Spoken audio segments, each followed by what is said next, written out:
is I think the top story to take away from this one. And she is a force. This is actually a very, very unusual hat-trick.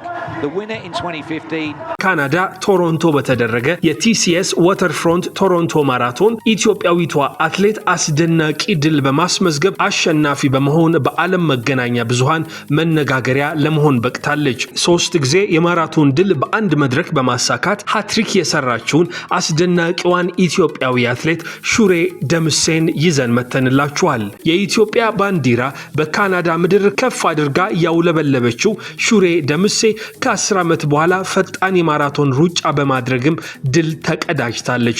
ደግሞ በዚህ ውድድር እጅግ አሳዛኝ ክስተት ኢትዮጵያውያን አትሌቶች ላይ ተፈጥሯል።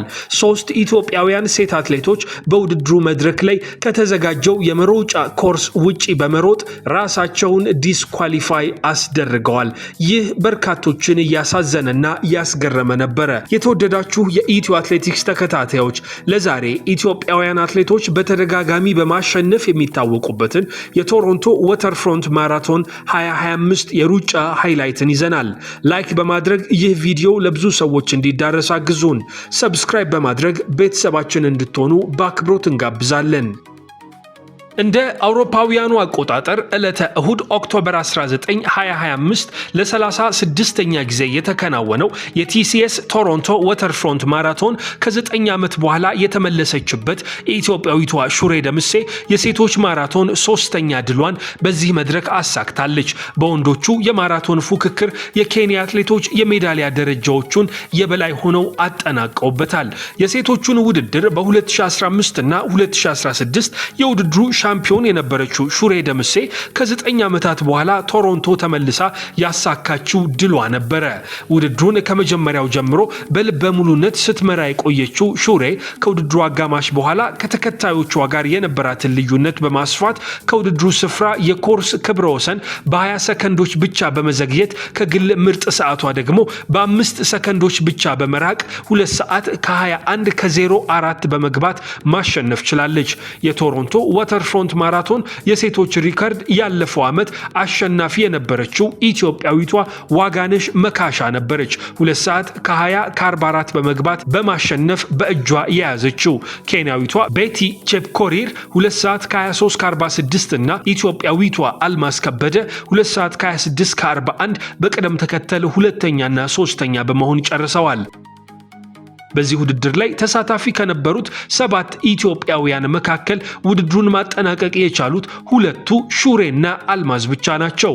3 አትሌቶች ጎጃም እንየው፣ ድባቤ በየነና ንግስቱ ሀፍቱ መስመር በመሳት ከውድድሩ ውጪ ሲሆኑ አስማረች ነጋና አዳነ አንማው ደግሞ አቋርጠው ለመውጣት ተገደዋል። የውድድሩ አሸናፊ የሆነችው ሹሬ ደምሴ ከድሏ በኋላ በሰጠችው አስተያየት የልጅ እናት ሆኜ ከረጅም ጊዜ በኋላ ወደ ቶሮንቶ መጥቼ ለ3ኛ ጊዜ አሸናፊ መሆን የቻልኩበትን ልዩ ውጤት በማስመዝገቤ በጣም ደስ ብሎኛል። በውድድሩ ላይ ከዚህ በፊት አስቸጋሪ ይሆን የነበረው ብርድ አሁን አልነበረም፣ ንፋሱ ግን እጅግ ፈታኝ ነበር በማለት ተናግራለች። ሆኖም የገጠመኝን ፈታኝ ንፋስ ተቋቁሜ ለአሸናፊነት በቅቻለሁ በማለት አስተያየቷን ሰጥታለች። በ3ኛ የማራቶን ውድድር ተሳትፏ 3ኛ ሆና ለማጠናቀቅ የበቃችው አልማዝ ከበደ ሰዓቴን አሻሽያለሁ ብዬ ባስብም የነበረው ጠንካራ ንፋስ ወደፊት መግፋት አላስቻለኝም። እናም ያገኘሁት ደረጃ ጥሩ ቢሆንም ሰዓቴ ግን ትንሽ ወደ ላይ ወጥቶብኛል ስትል ተናግራለች። አልማዝ በመጀመሪያዎቹ 2 የማራቶን ውድድር ተሳትፏ በተመሳሳይ 8ኛ ደረጃ ይዛ ያጠናቀቀች አትሌት ነበረች። የዩቲዩብ ተከታታዮች ሰብስክራይብ በማድረግ ቤተሰብ መሆን እንዳትዘነጉ። ላይክ እና ሼር በማድረግ ለሌሎች እንዲዳረስም አድርጉ። 3 ኢትዮጵያውያን ሴት አትሌቶች አቅጣጫ መሳታቸው በብዙ ልፋት የተዘጋጁበትን ውድድር ውጤት በሚያሳዝን ሁኔታ አበላሽቶባቸዋል። ስህተቱ የተፈጠረው 20ኛው ኪሎ ሜትር አቅራቢያ የግማሽ ማራቶን እና ማራቶን ተሳታፊዎች በ2 የሚከፈሉበት ቦታ ላይ ሲሆን የማራቶን ተወዳዳሪዎቹ ወደ ግማሽ ማራቶን ተወዳዳሪዎች አቅጣጫ በመግባታቸው ነው። የወንዶቹን ውድድር በአሯሯጭነት ያግዝ የነበረው አትሌት ተወዳዳሪዎቹን አስከትሎ ወደ ተሳሳተው አቅጣጫ ሊገባ ሲል የግማሽ ማራቶን ውድድሩን ይመራ የነበረው አትሌት ትክክለኛውን የማራቶን መሮጫ መስመር ሲጠቁመው እንደነበረ በቴሌቪዥን የቀጥታ ስርጭትም ላይ ታይቷል። እንደ ድል ሆኖ የሴቶቹን ውድድር በአሯሯጭነት ያገዘ የነበረው አትሌት አሸናፊዋ ሹሬ ደምሴንና ከሷ ኋላ ይከተሉ የነበሩ አትሌቶችን በትክክለኛው አቅጣጫ መርቷቸዋል። የውድድሩ አዘጋጆች በክብር እንግድነት የጋበዟቸው ሰዎች ድባቤ በየነ የግማሽ ማራቶን ውድድሩ አሸናፊ መስላቸው ለአሸናፊዎች የሚዘረጋውን ባነር ይዘው ሲጠብቋት በአትሌቷና በክብር እንግዶቹ ፊት ላይ የታየው ግራ መጋባትም ሌላኛው በቀጥታ ስርጭቱ የታየ የሚያሳዝን ክስተት ነበረ። አትሌቶቹ የግማሽ ማራቶኑን መሮጫ መስመር እንዳይከተሉ በቅዳሜው የቴክኒክ ስብሰባ ላይ መመሪያ ተሰጥቷቸው የነበረ ቢሆንም ለሚወዳደሩበት ከተማና ለውድድሩ እንግዳ ለሆኑ እንዲሁም የቋንቋ ውስንነት ላለባቸው ለነዚህ አትሌቶች እንዲህ አይነቱ ኃላፊነት መስጠት ትንሽ የበዛ እንደሆነ የታዘብነው ጉዳይ ነው። የተወደዳችሁ የኢትዮ አትሌቲክስ ተከታታዮች የቲሲኤስ ቶሮንቶ ዋተርፍሮንት ማራቶንን የ2025 ሃይላይት እስከ መጨረሻው በመከታተል እንድትዝናኑበት ጋበዝናችሁ። ላይክ፣ ሼር፣ ኮሜንት በማድረግ ተሳተፉ። ሰብስክራይብ በማድረግ ቤተሰባችን መሆኑን እንዳትዘነጉት። ሰላም። It's go time. We're underway with the 2025 TCS Toronto Waterfront Marathon. Good luck, everybody.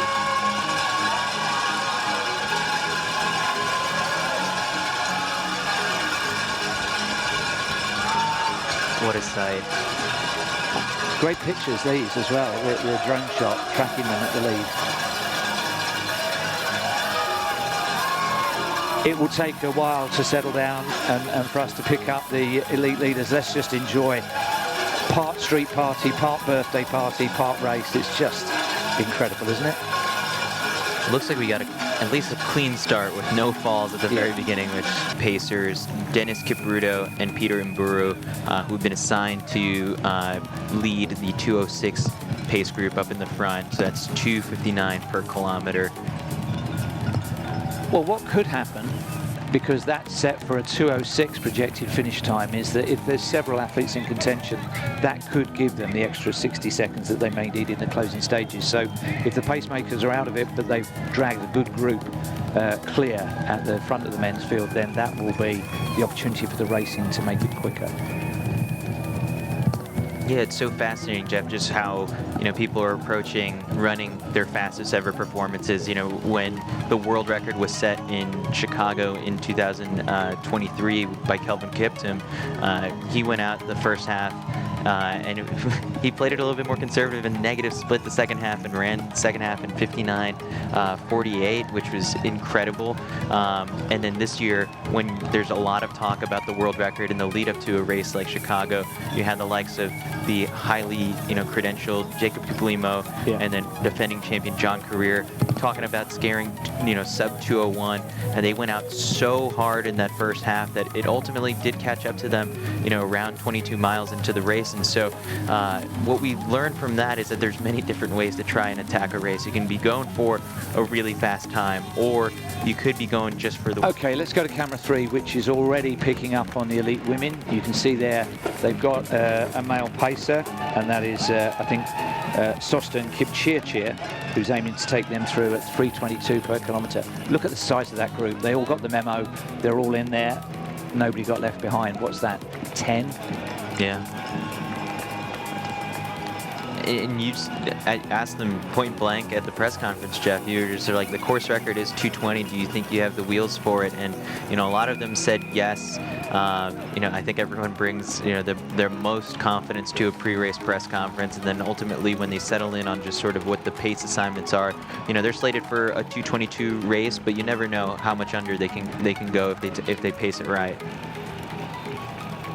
So we've got speciality shots that absorb the whole of the group. Look at this lens working hard to get everybody into shot in that elite women's group. Very, very smooth. It's got that Steadicam technology.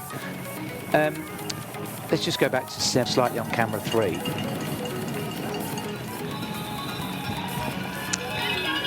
It's Shure Demise up in the front of that one. Jeff, as you pointed out in the pre-race show, just a little bit of her background of having won this race twice. Yeah. The course has undergone a couple different changes in that time, and she's taken a break from racing the marathon. And I think, like, you know, what's so fascinating with just where we are right now at this elite level is that you can have an athlete run really fast 10 years ago and still, you know, with the addition of super shoes and these advances in fueling technology, you can have a second wave to your career. And so I think Shure Demise is looking for something like that, because her personal best is from way back in 2015 in Dubai when she ran, you know, 2:20:59, which at the time, you know, you looked at 2:20 and you were like, that is one of the best marathoners in the world. And so she has tons of potential. She's still young, and so looking for, you know, kind of to use this race as a springboard to get back up into contention with the other top Ethiopians. Well, there's almost a deference there, isn't there, that she's allowed to be right on the heels of the pacemaker and everybody else has slotted in behind her. What do we call that Pantone reference for her kit there? International men's group. It's a big gap to bridge. You've just got to hope that things fragment and stay in your own lane. Let's go to our international women's race, where they went through 5 kilometers in 17 minutes exactly, going well, but as ever, it is the hot favorite, Shure Demise, in the lilac colors, who is leading that almost single file group behind. Yeah, that looks like a pack of about 10 women, a lot of them Ethiopian stars. If we look at that projected finish time, all the talk about 2:20:44 isn't holding up at the moment. They will need to go a little bit quicker than this. They may need to speak to the pacemaker, because they're just following him at the moment. He's the one carving out the pace. But right now, given that everybody that came on stage or was spoken to thought they could do 2:20:44, 2:23 at this stage just needs a little bit of a press on the gas. And that was 2 days ago, when there may have been like cooler temperatures and rain in the forecast, and within the last 24 hours the weather definitely flipped and it's a bit more humid. These athletes may have just kind of made the early decision. It's like, you know what, let's throw away the clock and just get to racing and one another and duking it out for the top prize money. Let's go over to the well, let's go to camera 4, because this is Dana Pidereski. Does lean back a lot, doesn't she? Now, I'm just trying to key where she is in relation to Salome Nairakundo. I think, is she behind her ahead? I think Salome is the first Canadian right now, because she was going to be paced by Lucas McEnany, and he was with her in that previous clip. So I think that's what's going on there. Originally, it was to be Liza, Dana, and Salome that were going to go out at about 2:27. But, you know, even when you're lining up the day of the race, you might change. Interview on behalf of Sidious Mag and for Dana for her input. We'll go quickly. We were going to go to 3. Let's go to 4, because that is Dana on camera 4, and we think she's operating just a few seconds behind the leader in Nairakundo. Yeah, so out front. Utilizing the TCS Toronto Waterfront Marathon app, we will know very shortly. I just got the 10K splits for both Dana and Salome. Salome hit 10K at 35:14, and Dana is a little bit behind at 35:29. So, you know, it's a 15-second gap between the two of them right now. Okay. So we'll leave them there with that gap between 1 and 2 in the Canadian women, and go back to camera 3, because we haven't checked in with the international women. Still very cozy, and I think perhaps a bit too cozy. I think they need to speak to the pacemaker, because look, they're almost clipping each other's heels. 2:21, it is coming down. The time is coming down. Yeah, so the pack remains the same, but then, you know, they had split 17 minutes flat for the first 5K, and then they come through 10K in 33:31. So they picked it up just a little bit. That was a 16:31 5K stretch, but everyone's still in it, and no big move has been made just quite yet. That is a big group, and they are known to each other. There's a few training partners in there. There's a few that have got a lot of experience, and there's 1 or 2 first-timers. Let's go to camera 1 and the international men, where the 2 pacers have done a sterling job. They went through 10K in 29:55. This is a pack of about 7 or 8 athletes, and all you've got is the pitter-patter of carbon fiber shoes just hitting the pavement. No one's said a thing. No one's asked the pacer to pick it up a little bit. No. And Shure Demise has been up in the front of it the whole entire time. It feels like she was half a yard clear after a yard, doesn't it? And she's got that downward gaze, so you never see the whites of her eyes. She was a little bit like that in the press conference. She was quite shy and diffident, very sort of reluctant to be in public and in the eye there, but going well. But they've dropped nobody really to speak of yet.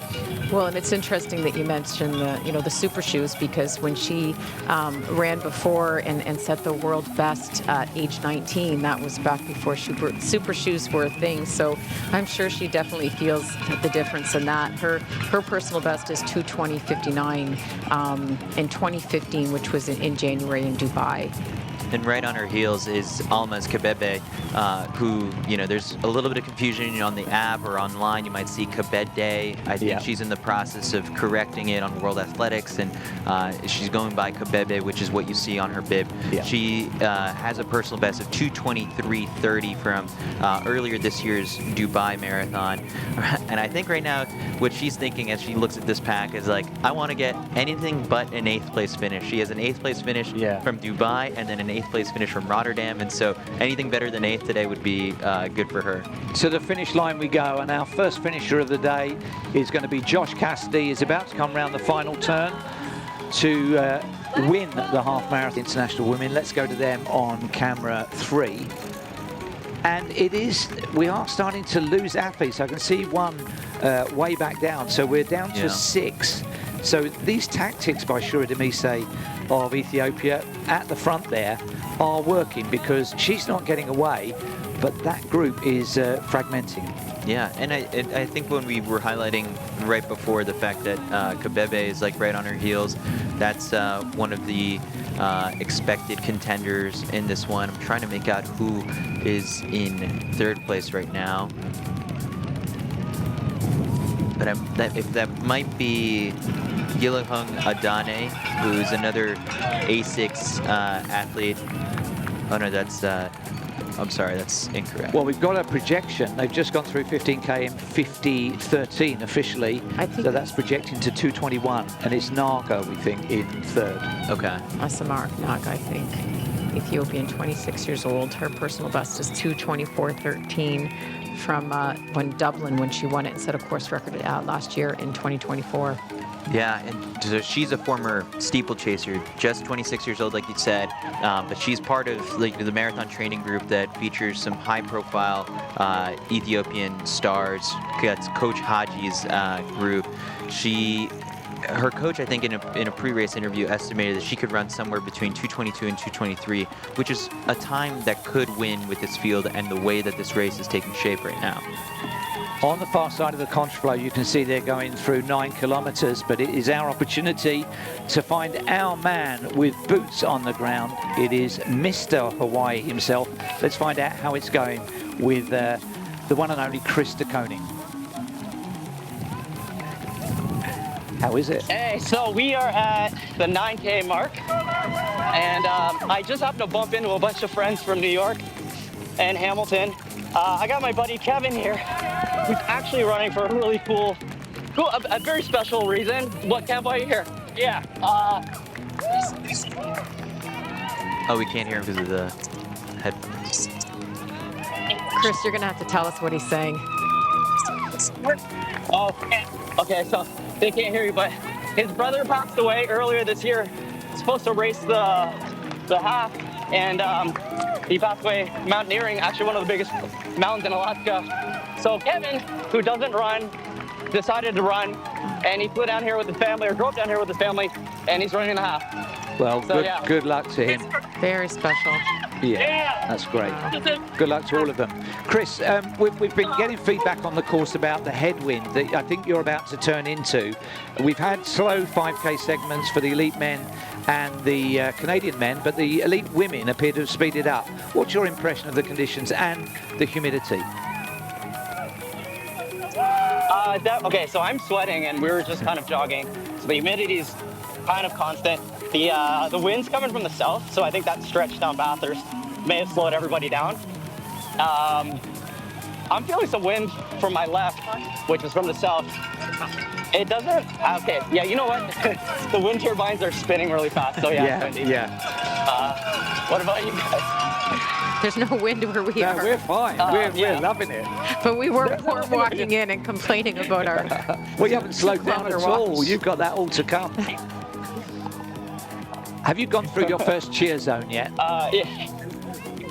And quite a nice braid there. I think I've gone through like 10. Yeah, I got that done yesterday during dinner while I ate. Here's live pictures of the elite international women, and we are suddenly down to 4. And I think that's because where others have been decelerating into the wind, this group has been getting quicker and quicker. Yeah, Shure Demise has just kind of stayed up in the front, steady, holding the pace, and basically what this race has become is like, hey, I'm going to try and run, 2:21, and if you want to come with and hang on for as long as you can, try. And so far, we've got Demise +3 still in contention for this victory. Sostin Kipchirchir is the pacer just to the left of the shot there, and he showed a good bit of racecraft here because they were behind the curve in the early stages, but he stayed with them. He stayed that 1.5 strides ahead, so he was maximum sort of windbreak and benefit to the chasing women. And slowly but surely they're coming back on course record schedule. We'll get another split in due course. Let's go to Canadian women on camera 4. Still Salome as she makes her way through some of the cheer zones here from the local run clubs of Toronto. She's holding strong. She ran in Commonwealth 2018, the half marathon, 1:08:48, which was a national record, and as well as in the 10,000, a national record of 31:45 at the African Championships. This year she's done a couple shorter races. The 5,000 in Ottawa, she did that in 16:31, and she ran a race in Quebec, 5K on the road, 16:20. She went back to the track in Guelph for the 10,000 in 33:55, and then in her hometown, Ottawa, earlier this year in May, she ran the 10K in 33:22. What did we say the gap was between her and Pidereski and who was the third athlete in contention? Rachel Hanna. Yeah. Emily Venters is in there as well. So yeah, I'll make a quick note on Emily Venters, who I guess could run away with the top North American woman here at this race. Even though she wasn't in the elite field, she must have signed up for this race on her own, and she hit the 15K mark in 53:05.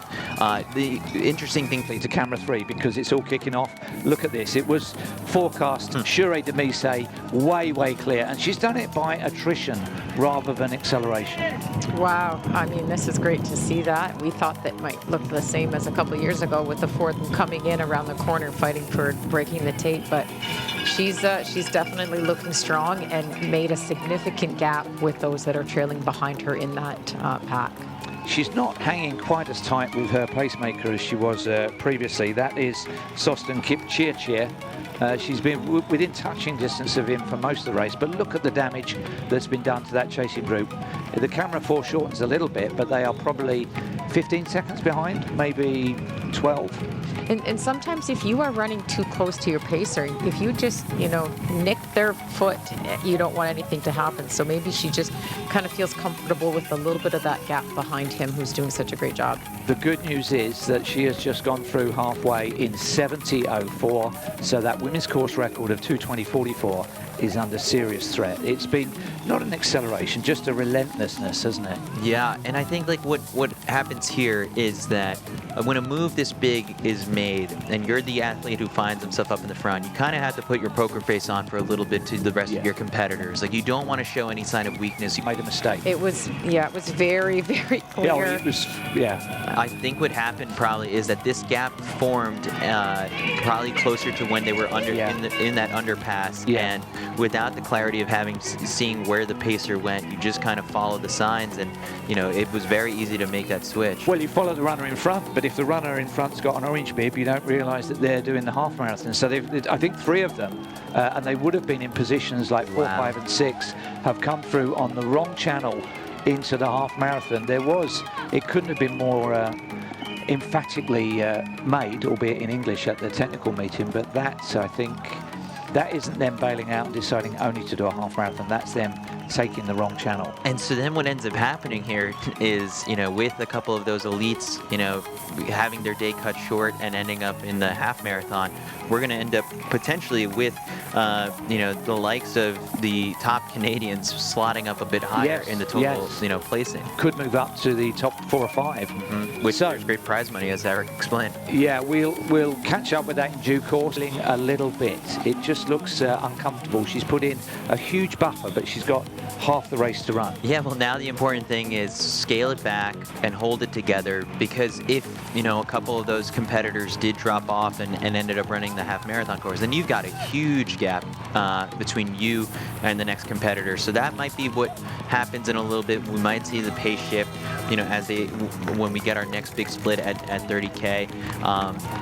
But actually, I just got a text from Mac Fleet, who's, up towards the finish line, and he had said that, amid the chaos of people figuring out, where that they ended up running the half marathon route, one of them, I think, turned back. Went back on the course, It's back on the course. So even if you veered off a kilometer, I guess, right, would be from the 20K to the half marathon finish, like, that's a couple minutes, and then you can probably get your way back onto the course and still maybe end up in top 10 contention. Well, but then it's a bit like being in the penalty box in race walk. Right. You come out of that penalty box so angry, determined to cut down the lead on those in front, and there's a long way to hold it together. Now, one thing Reed said yesterday at the technical meeting is that there would be volunteers standing there specifically saying, half marathon, turn here, marathon, go this way.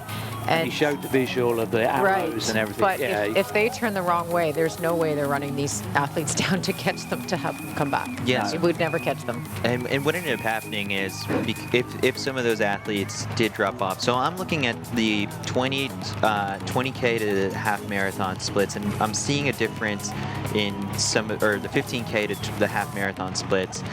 I'm seeing a difference in some of the names, like Rachel Hanna is now up to 5th place overall as of the half marathon, when she hit that point in 1 hour and 15 minutes. Yeah. Before that, if we go to the 15K, it was Shure Demise, Almaz Kabebe, Adane Anmoa, Dibaba Bayane, Betty Chep Career, and then now, as they we followed update each those other, splits, some of them came out and are now, not in contention for the race. For the debrief in Milan back in April, I was on the call, and there was a male pacemaker that took her almost to the line, and she just drilled a hole in his back with her eyes and stayed on him, and it's not quite working like that now. She's looking ever so slightly laboured. She is, and I think, I think at this point, it hasn't really looked back, because there's no one to really see back behind her. She's got tons of daylight. At this point, even the pacemaker's kind of taking a couple looks back. He's like, I think I'm slowing down, but, what can he do at this point? If he accelerates, he's going with nobody. He's not doing anyone any help, and so he's basically just going to try and usher Demise through this rough patch that she might be in right now. And it's kind of a chaperoning job, isn't it? You cease being a pacemaker, you're a minder. She knows what she's doing, I think. She's had 5 top 8 finishes at the major marathons, 3rd in Tokyo in 2019, and Chicago in 2018, 5th in Berlin, 6th in Tokyo, and 8th in Boston. So, maybe she's just making it look a little bit labored for us. I'm looking at the contraflow behind her, and we're just getting glimpses. There's the leading Canadian male pacer for the leading Canadian women, I think, going through. Just having a look at what goes through in the background there. So one thing I noted on the lead Canadian women's race that was taking place is that I think we did not get a split past 15K for Dana Pidereski, so her day may be over potentially. So she may have not had the best day.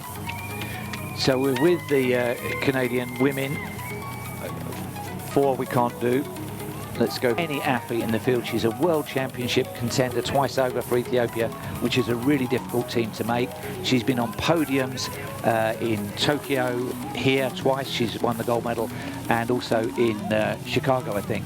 So she's as experienced as it gets, but pain is pain, isn't it? It certainly is. So earlier this year, she ran in Italy 2:23:31, and she was the winner by more than 2 minutes, and that was her first marathon as a mom. So I think that that could speak a lot, right? When you're training and you've got a young child, you've only got that one opportunity to train. You can't, schedule in other times. So I think that it definitely changes you. So I think that's probably had a significant impact on her schedule. Well, Laura, who is taking on board fluids, the cadence has gone notably, and I think she's having to really work for this now.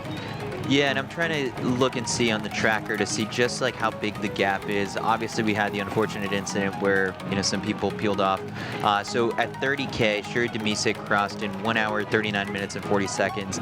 That was a full minute more than, a full minute faster than Betty Chepkorir, who was in second in 1:40:36. Almas Kabede a couple seconds back of that. And then Adane Anmoa in fourth in 1:41. So I think we've had that lead pack splinter, and now people are running on their own. Picture in picture, this is the winner of the men's wheelchair full marathon. This is Herman Garich from Utica, New York. The winner of the, well, he's been top 10 in Boston. He's been the Boston Half Marathon champion, the Bloomsday champion. This will have been a lonely endeavor for him, but hopefully the crowds were out and supporting him as the first man round the full marathon course. And he's got just 2 turns to go. Remember, they had a 3-minute head start, the wheelchair racers, so he's on about 1:45, 1:46. He's raced here many times before, and always I think he's been runner-up to Josh Cassidy, so this is a nice moment for him. The first man home, the honour of that. The sash will be out, and the TCS Toronto Waterfront Marathon wheelchair men's division winner is Herman Garich. Let's go to the elite women again, because we have a split, and this may tell you something, Chris, about what, well, she's still on course record schedule, so appearances can be deceptive. It looks like she's toiling a bit, but still holding it together. Shure Demise, the most strong favourite in all 4 categories, bringing it home at the moment and approaching the furthest point east on the course. Do you have room for error at this point when you know that I guess you might not know just how big the gap is behind her, but it's over a full minute now, and when they come on this hairpin turn, just make it safely so you don't, twist your ankle or catch a cramp, and then, try and really close this thing out. And she's not looking back. No. That's a sign. We've seen Ben do that, and it might be a little bit scared, but when you look back, you're not quite so sure that you've got that win. Do you know, not only does she not look back, she doesn't look up. Look at the eyes drilling a hole. Yeah, 3 meters in front of her. She's focused. Yeah.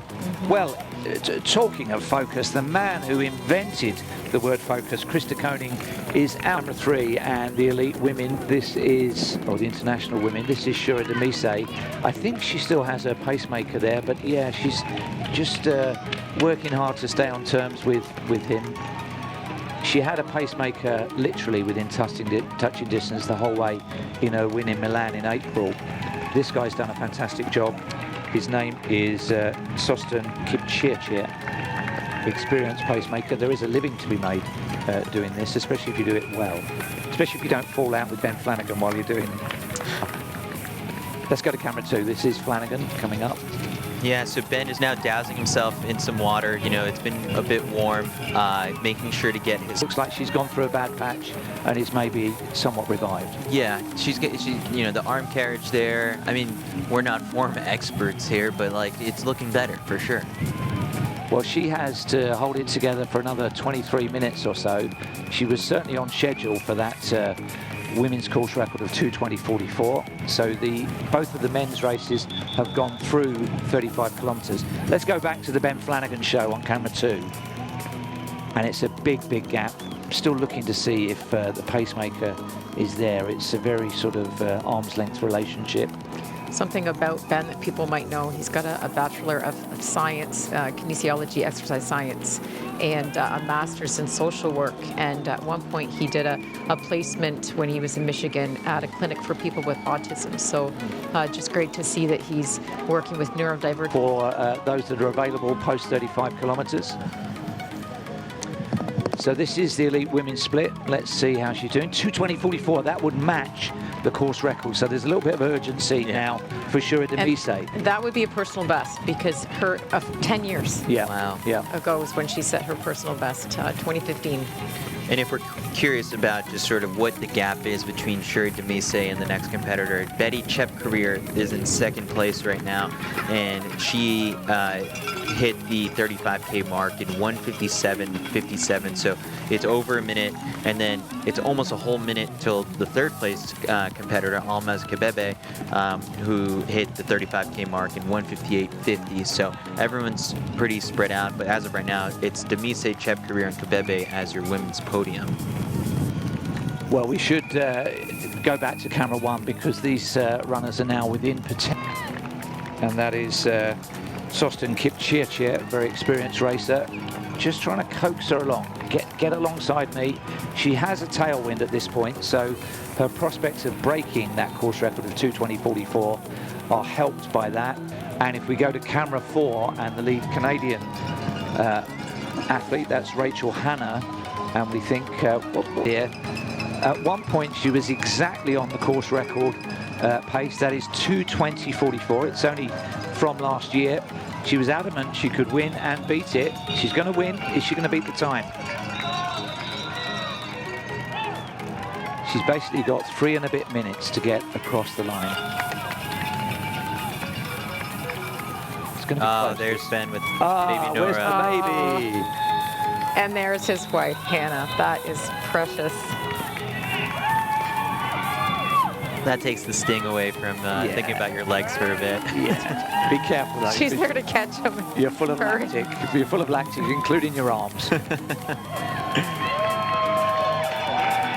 This pacemaker has done a fantastic job. This is Sostin Kipchirchir in the pacing the women. He'll peel off just before the finish line to give her all the glory, but he has helped a lot, and she was helped all the way to win in Milan. We're going to get repeat winners from Milan to Toronto, men and women.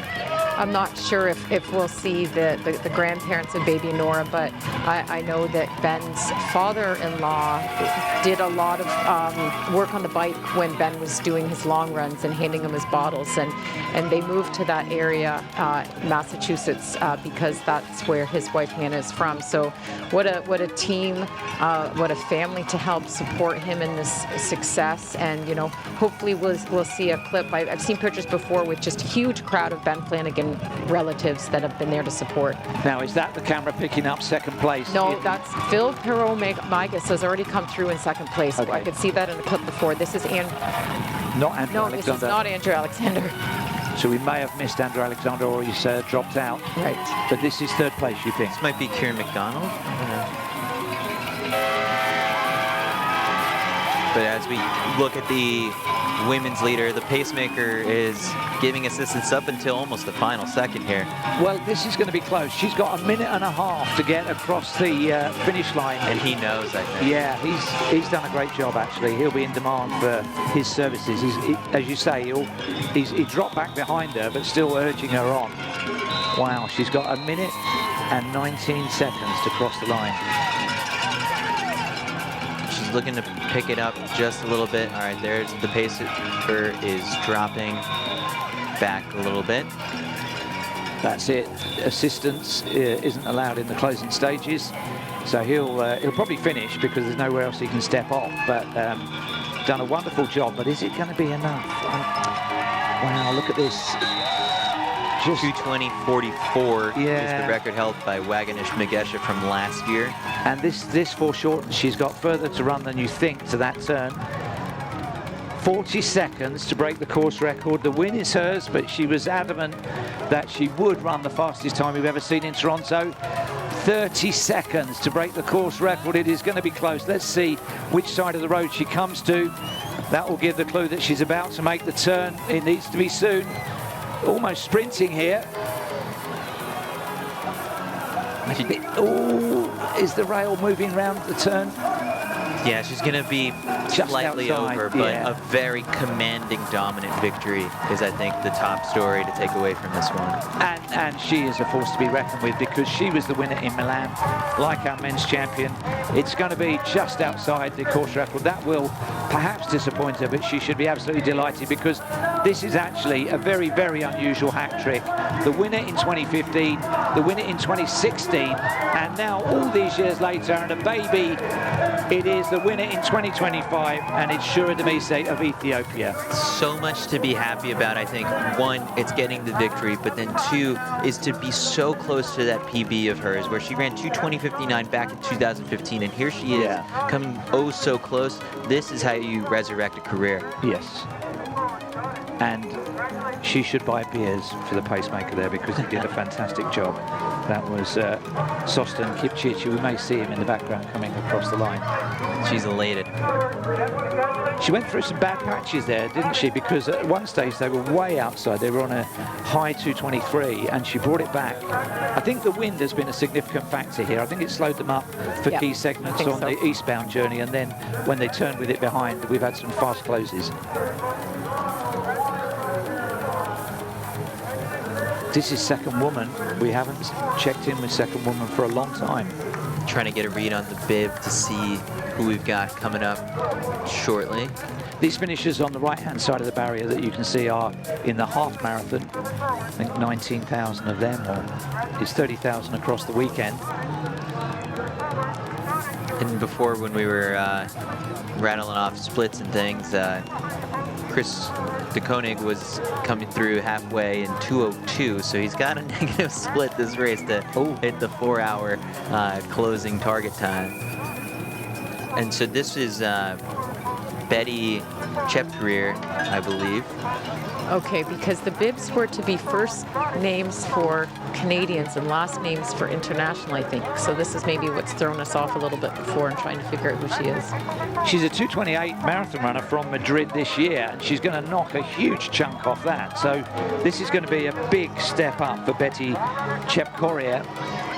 She's fifth at that race in Madrid in 2024, and then third this year in 2025. So any signs of progress and improvement are a big thing. And then here today, you know, for her to get on the podium and also come away with the big PB, you know, things are going right for her. And this will have been quite a lonely second half. There's no men anywhere near her. The first place woman was a long way ahead, and it looks as though third place female, who she must have passed some way back down the road, are a long way behind her. So she's going to come into the straight for second place. And that personal best is significantly upgraded. 2:28.58, and she is going to be under 2:24 for second place for Kenya and Betty Chepkorir.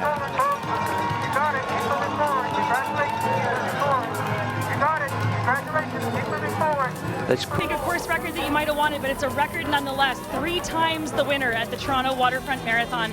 Congratulations on defending your title 3 times. How did you feel? ሬከርዱን ባታገኝም በሰዓት የሬከርድ ሌላም ሬከርድ ላለው 3 times ቻምፒየንስ ነሽ እና ስለሱ ምን ይሰማሻል? በጣም ደስተኛ ነኝ። እነሱ ራሱ እዚህ እኔን መጋበዝ እኔ በጣም እድለኛ ነኝ። ቆይቼ ነው የመጣ ብዙ አመት ነው ቆይቼ የመጣ እንዲህ ቆይቼ ተመልሼ ማሸነፌ ራሱ እውነት በጣም ደስተኛ ነኝ። እግዚአብሔርን አመሰግናለሁ። Yeah, you know, it's been a long time, and you know, I'm so very happy, and to get a chance to get invited back here after so many years, you know, it's a blessing, and I thank God, and I'm very happy. It has been a long time, and you have had a wonderful career since you started as a teenager, and so what continues bringing you back to Toronto?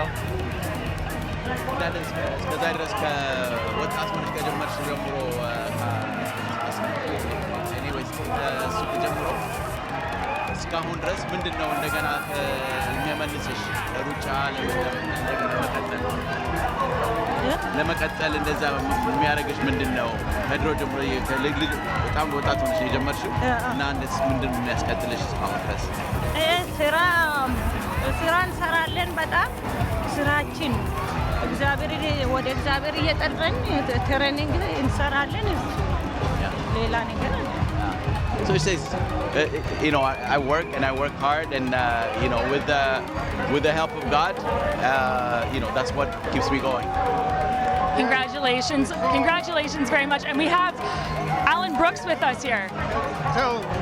Sure, it's a great pleasure for us to have her come back to Toronto, and we saw her break away at 21K just after the split and run a wonderful race. በጣም ደስ ብሎናል አንቺ መመለስሽ እዚህ እና ከ21 ኪሎ ሜትር ጀምሮ ከነንጥለሽ ለብቻሽ ስትሄጂ እሱ በጣም አሜዚንግ ነበር እና እንዴት ተሰማሽ? እነሱም በጣም ነው እውነት በጣም ነው የማመሰግነው። አመሰግናቸዋለሁ። አዘጋጆቹን በጣም አመሰግናለሁ። I'm so very thankful for the organizers. I'm very thankful to be back. Shure come as a girl to us to win the 2 races 10 years ago, and now to come back as a mom with a family. እሱም የሚጠይቀው እሱ ነው። ገና ወጣት ሆነሽ አሸንፈሽ እንደገና አሁን ደግሞ እናት ሆነሽ ተመልሰሽ ይህን ማየቱ ራሱ ትልቅ ነገር ነው። አመሰግናለሁ። ስራ ነው የመለሰኝ። እንደ ድሮ ነው ተመልሼ ሰርቼ ነው ወደ ቦታዬ መመለስ። It's the hard work that got me back. Just like the old days, it's my training to get me back to where I was before. Congratulations to our Women's International. Very close, within 20 seconds of the fastest Toronto Waterfront Marathon of all time, and very close to her own personal best. That perhaps flatters the Canadians, because already one of the stories of the race is that 3 Ethiopian women followed the wrong funnel and went down the half marathon closing stages and didn't come back out on the course. Right. I mean, it's upsetting. It was clear by Reed at the technical meeting that turn needed to be made, but these things happen, so hopefully some changes will be made for next year. And so, you know, great to see that we've got, 5 Canadians in the top 10, and so we've got, 5 and 5 of the international runners as well as the other 5. Does that finishing order of the Canadians accord with what